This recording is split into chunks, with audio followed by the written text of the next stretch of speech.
Bilionário ex-democrata conta como e quando percebeu que a grande mídia estava mentindo para ele o tempo todo.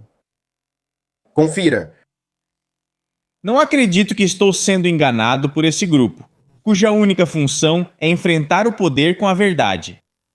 Você passou de uma grande doadora do Partido Democrata para agora ser uma defensora muito vocal do outro lado do espectro político. Não se trata de política para mim, mas da verdade.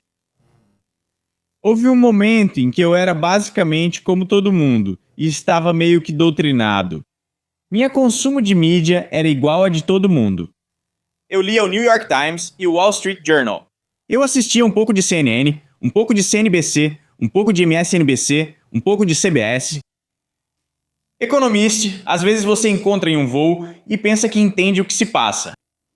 E eu tinha uma percepção de Donald Trump desde o momento em que ele desceu a escada na Trump Tower para anunciar. E então, ao longo de 6 ou 7 anos, percebi que algumas daquelas coisas fundamentais que me disseram sobre ele eram totalmente falsas. E havia tanto conteúdo online que eu quase fiquei com medo, mas tudo começou com Charlottesville.